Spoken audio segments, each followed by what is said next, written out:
بسم اللہ الرحمن الرحیم۔ میں ہوں شاہد زبیر سول 243 کی کلاس کے ساتھ۔ عزیز طلبہ، آپ نے پچھلے لیکچر میں ڈیپ فاؤنڈیشن کے بارے میں پڑھا۔ ابھی ہم ڈیپ فاؤنڈیشن کی ٹائپس میں رہتے ہوئے ٹائپس آف پائل فاؤنڈیشن ہم پڑھیں گے۔ پائل فاؤنڈیشن کی مختلف ٹائپس ہوتی ہیں، اس کو ہم دیکھتے ہیں۔ پہلے نمبر پہ ہے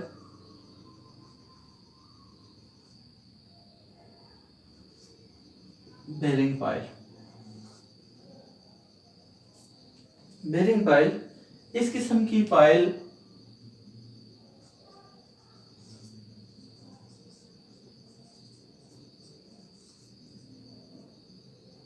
وزن کو سطح زمین کے نیچے سخت چٹان پر منتقل کرتی ہے۔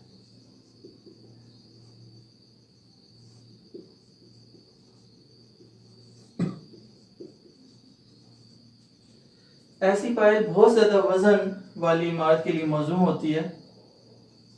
ایسی پائل بہت زیادہ وزن والی عمارت کے لیے موزوں ہوتی ہے۔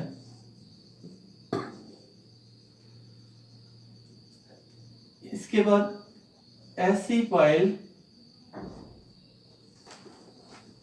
اس وقت مناسب ہوتی ہے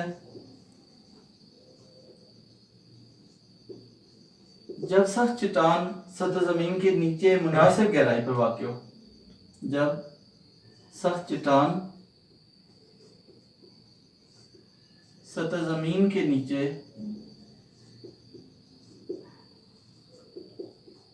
مناسب گہرائی پر واقع ہو۔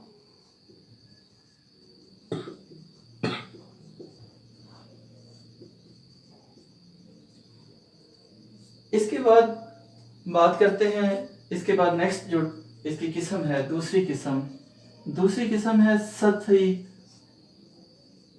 رگڑ والی پائل۔ اس قسم کی پائل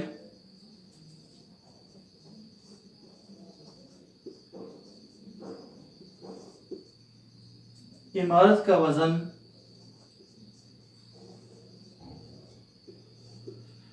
ارد گرد والی زمین پر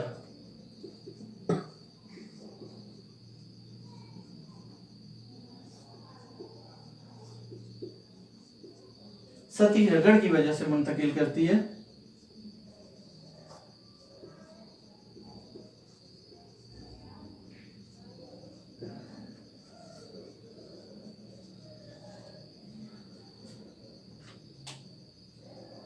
جہاں پر زمین میں کافی گہرائی میں، یہ پائل اس وقت بنائی جاتی ہے جہاں پر زمین میں کافی گہرائی میں سخت چٹان موجود ہو۔ اس کی لمبائی اور سائز نسبتاً زیادہ رکھا جاتا ہے اور اس کی سطح کو کھردرا بنایا جاتا ہے تاکہ زیادہ رگڑ پیدا ہو اور اس رگڑ کی وجہ سے جو وزن ہے وہ ارد گرد کی جو زمین ہے اس پہ منتقل ہو۔ تیسرے نمبر پہ جو اس کی قسم ہے وہ ہے بیرنگ پائل بما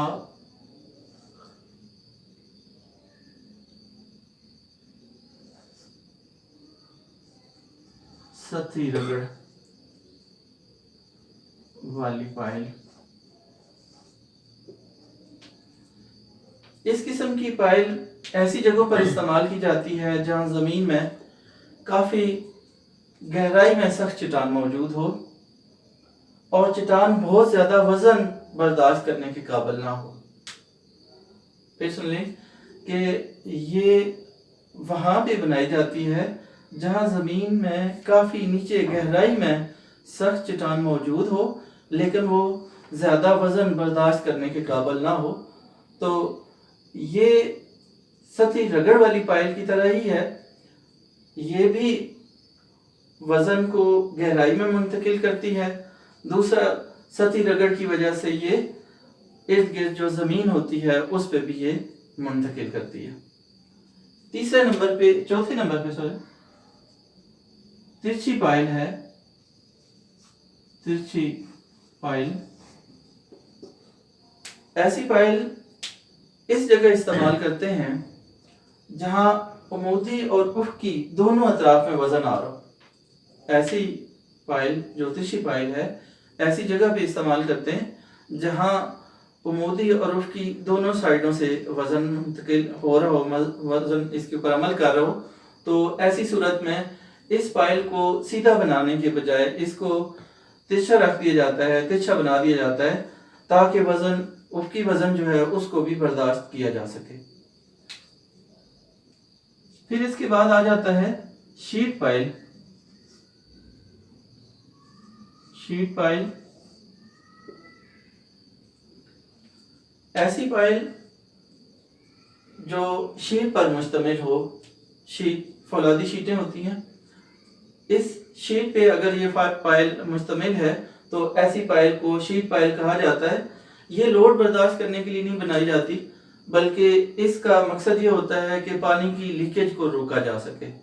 زمین کے ارد گرد پانی کی جو لیکیج ہے اس کو روکنے کے لیے، اور دوسرا زمین اگر کمزور ہے تو اس کے گھیراؤ کرنے کے لیے اس کو بنایا جاتا ہے، اور اس کا مقصد یہ ہوتا ہے کہ کمزور زمین افقی وزن کو، افقی دباؤ کو برداشت کر سکے۔ اس کے بعد چھٹے نمبر پہ ہے گائیڈ پائل۔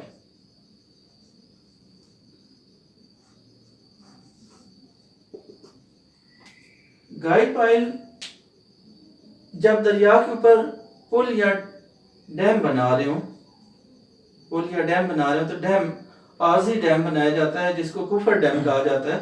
کفر ڈیم بناتے وقت لکڑی کے ستون زمین کے اندر گاڑ دیے جاتے ہیں، اور اس کے گرد شیٹیں جو ہوتی ہیں ان کو لگایا جاتا ہے۔ ان شیٹوں کو سہارا دینے کے لیے گائیڈ استعمال ہوتی ہیں، اور ان پائلوں کو